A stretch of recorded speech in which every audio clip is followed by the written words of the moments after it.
Hello student, कैसे हो student. मैं कपिल कुमार मैफ्री आपके सामने उपस्थित हूँ स्टूडेंट। उम्मीद करता हूँ कि आप लोग भी ठीक हो गए स्टूडेंट। स्टूडेंट, आज के लेक्चर में मैं एटमॉस्फेरिक पोल्यूशन का ये फोर्थ लेक्चर स्टार्ट करने जा रहा हूँ स्टूडेंट। और इस लेक्चर में हम ये डिस्कस करेंगे स्टूडेंट, ओजोन डिप्रेशन के बारे में पढ़ेंगे। ठीक है स्टूडेंट, काफ़ी डिटेल में पढ़ने आ रहे हैं स्टूडेंट। आज के लेक्चर को मिस मत करिए, स्टार्टिंग से लेकर लास्ट तक देखिए। अगर इस चैनल पे न्यू है तो प्लीज़ चैनल को लाइक, सब्सक्राइब और शेयर करना मत भूलिए स्टूडेंट। ठीक है, तो चलो स्टार्ट करते हैं स्टूडेंट बिना देर किए। सबसे पहले स्टूडेंट मैं अगर हम बात करें हम आपसे, तो ओजोन गैस क्या होती है। ठीक है, तो ओजोन गैस यानी कि इसका फॉर्मूला होता है स्टूडेंट O3। ओजोन गैस का फॉर्मूला क्या होता है? O3 होता है। ठीक है स्टूडेंट, तो it is natural constituent of atmosphere. It is bluish explosive gas with a pronounced odour. ठीक है, मतलब इसका एक कैरेक्टरिस्टिक्स क्या होता है? ऑर्डर होता है, स्मेल होता है। ठीक है, और ये ब्लू कलर का होता है स्टूडेंट। ठीक है, और एक्सप्लोजिव नेचर का होता है। ठीक है, आ रहा है समझ में। ये एटमॉस्फेयर का ये भी एक कंस्टिट्यूएंट है, एटमॉस्फेयर में ये भी पाया जाता है स्टूडेंट। ठीक है, आ रहा है समझ में। इसको लैब में भी प्रिपेयर कर सकते हैं हम लोग। ठीक है, ओजोनलाइजर में लैब में प्रिपेयर किया जाता है। ये ऑक्सीजन से प्रिपेयर किया जाता है। ठीक है, आ रहा है समझ में स्टूडेंट। इसके बाद क्या है स्टूडेंट?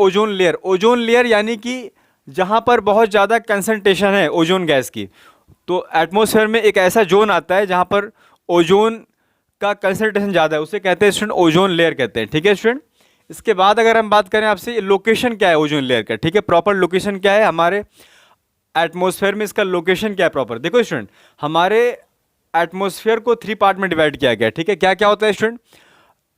ट्रोपोस्फियर, ये 8 से 10 किलोमीटर अबव है हमारे अर्थ सरफेस से, सबसे पहले यही मिलेगा आपको। सेकंड क्या है? स्ट्रेटोस्फियर, ये 10 से 15 किलोमीटर पर है। ठीक है स्टूडेंट, यानी कि ट्रोपोस्फियर के बाद स्ट्रेटोस्फियर पड़ता है।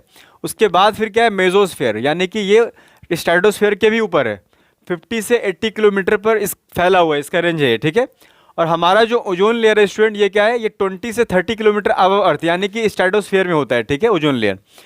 इसका डिस्कवरी सबसे पहले किसने किया स्टूडेंट? इसका डिस्कवरी 1993 में चार्ल्स फैब्री ने किया। ठीक है, और इसके कैरेक्टर को प्रॉपर्ली डिस्कस कौन किया? इसके कैरेक्टरिस्टिक्स को प्रॉपर्ली एक्सप्लोर और कौन किए? जी डॉब्सन ने किया। ठीक है, इन्होंने क्या किया स्टूडेंट? इन्होंने एक ऐसा इंस्ट्रूमेंट बनाया था, इंस्ट्रूमेंट जो हम अपने अर्थ से ही, ग्राउंड लेवल से ही ओजोन के कंसंट्रेशन को मेजर कर सकते हैं। ठीक है, ओजोन को मेजर कर सकते हैं। ठीक है, स्ट्रेटोस्फीयर में कितना ओजोन है उसको मेजर किया जा सकता है। सबसे पहले ये डेवलप किए थे इंस्ट्रूमेंट। ठीक है, जी डॉब्सन। ठीक है स्टूडेंट, तो ये भी आपको नॉलेज रखना जरूरी है। ठीक है, ओजोन लेयर किसने पहले डिस्कवर किया और इसके बारे में और ज़्यादा किसने बताया। ठीक है, अच्छा, distribution of ozone layer in the stratosphere कैसे डिस्ट्रीब्यूट है हमारे जो एटमॉस्फेयर में ओजोन कैसे डिस्ट्रीब्यूट है, कहाँ पर ज़्यादा है कहाँ पर कम है, ये सब पढ़ना है हमें। ठीक है स्टूडेंट, आ रहा है समझ में। तो अगर हम बात करें आपसे, सबसे पहले अगर हम बात करें thickness of ozone layer, very geographical and seasonally. देखो स्टूडेंट, ओजोन लेयर का जो थिकनेस होता है ये ज्योग्राफिकली मतलब क्या, अलग अलग प्लेस में क्या करता है? वेरी करता है अलग अलग प्लेस में। ठीक है, अलग अलग प्लेस में इसका थिकनेस क्या है, कहीं ज़्यादा और कहीं कम है। ठीक है स्टूडेंट, इसके बाद अगर हम बात करें आपसे, thicker near the equator and larger towards the pole. ये इक्वेटर में क्या है? थिकर है। ठीक है, आ रहा है समझ में, आ रहा है समझ में।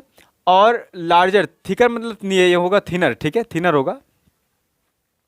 ठीक है स्टूडेंट, ये क्या होगा? थिनर होगा। तो इक्वेटर में मतलब कंपेरेटिवली, पोल्स में मतलब इसका थिकनेस ज़्यादा है मतलब। ठीक है, और generally thicker during spring in the northern hemisphere.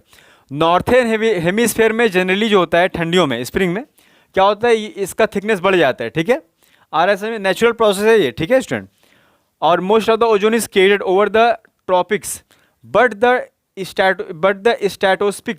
स्कोपिक wind circulation transport its polewards to northern and southern hemisphere. ठीक है, इसमें ये बोला जा रहा है स्टूडेंट कि ज़्यादातर जो ओजोन है, ठीक है, कहाँ पर क्रिएट होता है? ट्रॉपिकल रीजन में क्रिएट होता है। ठीक है, लेकिन देखो ये बाई विंड से, ठीक है, विंड से क्या होता है? ये सर्कुलेट होते रहते हैं। ठीक है, और पोल वर्ड से मतलब पोल में ज़्यादा होता है ना ओजोन, तो उससे कहाँ जाता है?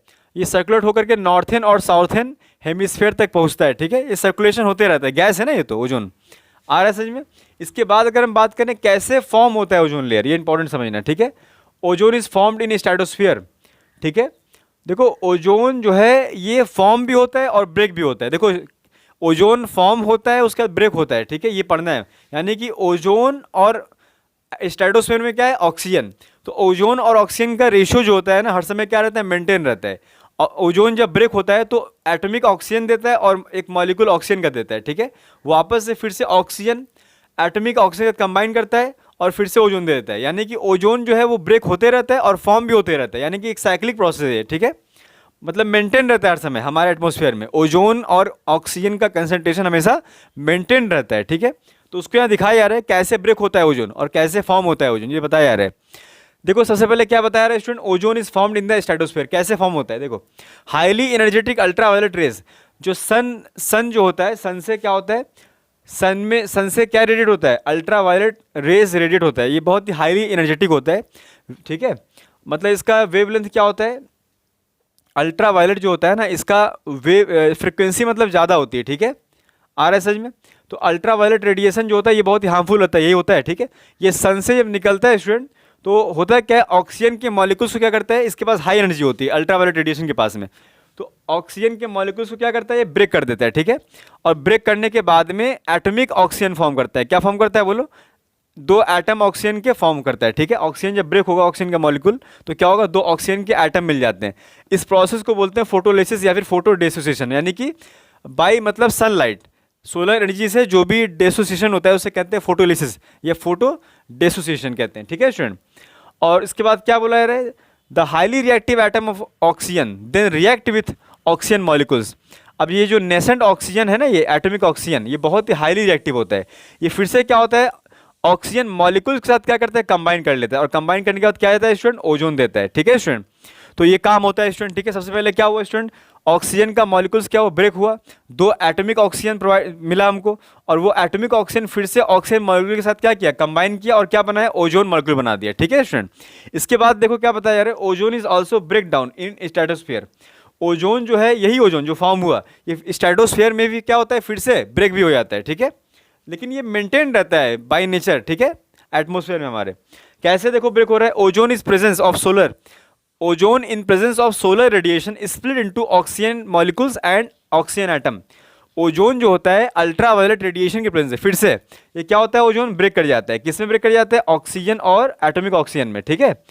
आ रहा है समझ में। तो the atomic oxygen combined with another ozone, अब ये एटॉमिक ऑक्सीजन जो यहाँ पर बना, ये फिर से दूसरे ओजोन मॉलिक्यूल के साथ क्या करता है, कंबाइन कर लेता है, और क्या फॉर्म कर लेता है, दो मॉलिक्यूल्स ऑक्सीजन फॉर्म कर लेता है, ठीक है स्टूडेंट। इसके बाद अगर, तो इसका मतलब ये हुआ कि ये ओजोन का बनना और ओजोन का डिस्ट्रॉय होना, ठीक है, डिस्ट्रॉय होना, ये चलते रहता है, ठीक है, साइक्लिक प्रोसेस है। लेकिन अगर ये रेशियो को अगर मान लो बैलेंस खराब हुआ ये रेशियो का, ठीक है, तो हमारे लिए क्या है, अलार्मिंग कंडीशन है, यानी हार्मफुल हमारे लिए, ठीक है। आ रहा है समझ में। लेकिन देखो यहाँ पर देखो ये दिखाया गया है, 10 continue process occurs and ozone oxygen cycle maintain. ये प्रोसेस कंटिन्यू चलते रहता है और ओजोन ऑक्सीजन का साइकिल क्या होता है, मेंटेन रहता है हर समय। अब यहाँ पर इसके बाद देखो क्या दिखाया गया, function of ozone layer in atmosphere. Ozone layer का क्या फंक्शन है एटमोस्फेयर में, ये बताया गया। Radiation of sun consist of, देखो सन जो होता है उससे कौन कौन से रेडिएशन निकलते हैं हार्मफुल, देखो यहाँ पर बताया गया है। Electromagnetic radiation, cosmic and gamma rays, UV and infrared radiation, ठीक है, और विजिबल लाइट। ये सारे जो रेज हैं ये सब सन से रेडिएट होते रहते हैं, ठीक है स्टूडेंट। जिसमें से ये बोला जा रहा है कि ओजोन लेयर जो होता है क्या करता है, प्रिवेंट करता है, ठीक है। सबसे हार्मफुल क्या होता है, यूवी रेडिएशन, ठीक है। बाकी सारे रेडिएशन को भी क्या करता है, प्रिवेंट करता है, लेकिन यहाँ पर यूवी रेडिएशन को बताया जा रहा है, ठीक है। ओजोन का मतलब मेन फंक्शन क्या है, इसमें बताया जा रहा है, ठीक है। तो ओजोन जो है मेनली यूवी रेडिएशन को क्या करता है, एब्जॉर्ब कर लेता है, प्रोटेक्ट करता है हमको, ठीक है, उससे उसको अर्थ पर आने नहीं देता है, ठीक है स्टूडेंट। तो ये एब्जॉर्ब कर लेता है, ठीक है, ओजोन अल्ट्रावायलेट रेडिएशन को। तो ozone layer prevent the harmful UV radiation from the sun to reaching the earth, earth तक ना पहुँच पाए ये सब हार्मफुल रेडिएशन। उससे क्या होता है, एक ब्लैंकेट क्या ऐसा ओजोन लेयर क्या है हमारे एटमॉस्फेयर में है, वो एब्जॉर्ब कर लेता है, ठीक है। आ रहा है समझ में। लेकिन देखो स्टूडेंट, लेकिन अब यहाँ पर देखो, इसका पहले बात समझ लो, पहले ultraviolet radiation and its effect. Ultraviolet radiation होता है क्या, पहले इसको जानना जरूरी है, ठीक है।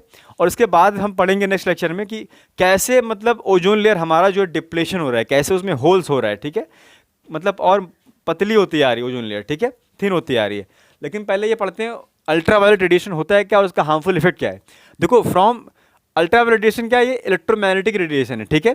और इसका वेवलेंथ जो होता है ना स्टूडेंट, विजुअल रेंज से क्या होता है, विजुअल रे से क्या होता है, कम होता है, ठीक है। देखो स्टूडेंट, यूवी रेडिएशन जो होता है ना, अल्ट्रावायलेट रेडिएशन यानी कि शॉर्ट में कहते हैं यूवी रेडिएशन, ये वेवलेंथ के हिसाब से इन्हें दो पार्ट में डिवाइड किया गया है, ठीक है। एक होता है यूवी ए और एक होता है यूवी बी। यूवी ए जो होता है उसका वेवलेंथ कितना होता है 400 से 315 नैनोमीटर, और यूवी वी जो होता है ये क्या होता है 315 से 280 नैनोमीटर। ठीक है, आ रहा है समझ में स्टूडेंट? ये इनका क्या होता है, रेडिएशन होता है। ठीक है, आ रहा है समझ में? अच्छा, यूवी ए जो होता है ना स्टूडेंट, यूवी ए यानी कि वेवलेंथ के हिसाब से इनको दो पार्ट में डिवाइड किया गया, यूवी ए और यूवी बी। लेकिन यूवी ए जो होता है ना स्टूडेंट, ये थोड़ा सा लेस हार्मफुल होता है। ठीक है, लेकिन जेनेटिक डैमेज करता है। ठीक है, जेनेटिकल प्लांट को या एनिमल को क्या करता है, डैमेज करता है, जेनेटिक इफेक्ट पहुंचाता है जेनेटिक पे। लेकिन सबसे ज़्यादा हार्मफुल इफेक्ट किसका होता है, यूवी बी का होता है, यानी कि अल्ट्रावायलेट रेडिएशन बी का। इसका हार्मफुल इफेक्ट बहुत ज़्यादा है। ठीक है, अच्छा ऐसे जनरली डैमेज क्या करता है, यूवी रेडिएशन डैमेज क्या करता है? सबसे पहले ह्यूमन और एनिमल को में क्या इसका इफेक्ट है, हार्मफुल इफेक्ट क्या है उसको पढ़ेंगे पहले। उसके बाद क्या पढ़ेंगे, डैमेज कैसे करता है प्लांट को। ठीक है, उसको पढ़ेंगे।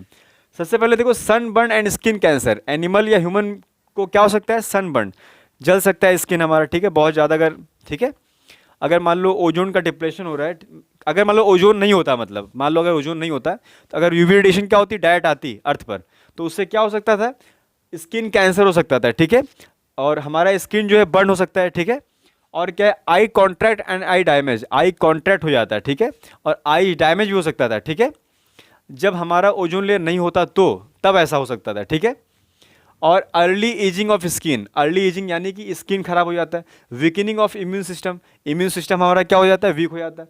Disruption of in function of DNA, DNA का जो फंक्शन है उसको क्या कर देता है, खराब कर देता है। ठीक है, यूवी रेडिएशन। इसके बाद क्या है, severe damage of the cell of animal, और बहुत ह्यूज अमाउंट में हमारे जो सेल्स हैं एनिमल्स में, ठीक है, हम लोगों में भी, उसको डैमेज कर देता है। ठीक है स्टूडेंट, इसके बाद अगर हम बात करें डैमेज ऑफ प्लांट, प्लांट को कैसे डैमेज कर रहा है, retard the plant growth, plant growth को कम कर देता है। ठीक है, रिटार्ड मतलब रेट ऑफ ग्रोथ जो होता है प्लांट का वो क्या होता है, कम हो जाता है। ठीक है, अगर यूवी रेडिएशन ज़्यादा अगर आ रही है तो ग्रोथ कम हो जाएगा। ठीक है, पॉलन जर्मिनेशन जो होता है, ठीक है, प्लांट में, वो भी क्या हो जाएगा, कम हो जाएगा। ठीक है, खत्म हो जाएगा। Reduce the chlorophyll content, chlorophyll content को कम कर देता है। ठीक है, यूवी रेडिएशन अगर ज़्यादा हो गया तो। और affect the quality of vegetable, vegetable के क्वालिटी पर भी काफ़ी इफेक्ट पहुंचता है इससे। ठीक है, और इंक्रीज द हार्मफुल म्यूटेशन। ठीक है, और बहुत सारी बीमारियां फैलती हैं। डिसरप्ट इकोसिस्टम, पूरा इकोसिस्टम क्या होता है, इससे अफेक्टेड हो जाता है। ठीक है स्टूडेंट, तो बहुत ही इंपॉर्टेंट लेक्चर है स्टूडेंट आज का ये। ठीक है, और इसके बाद वाले लेक्चर में हम और पढ़ेंगे कैसे मैकेनिज्म, कैसे मतलब ओजोन लेयर का डिप्लेशन हो रहा है, ये पढ़ेंगे हम। ठीक है, तो आप इसे अच्छे से समझिए, बिना स्किप करे देखा करिए हमारी वीडियो को। ठीक है स्टूडेंट, तो सारे कंसेप्ट तभी आपको समझ में आएंगे। ठीक है, अगर कोई प्रॉब्लम होता है स्टूडेंट आपको, तो हम प्लीज़ हमारे कमेंट बॉक्स पर अपना कमेंट जरूर लिखिए। ठीक है, और अच्छे से इसको समझिए। ठीक है, और मैं फिर से आपसे मिलता हूँ स्टूडेंट नए लेक्चर में, नए कंसेप्ट के साथ में। तब तक अपना ख्याल रखिए स्टूडेंट। मैं Kapil Kumar, thank you student.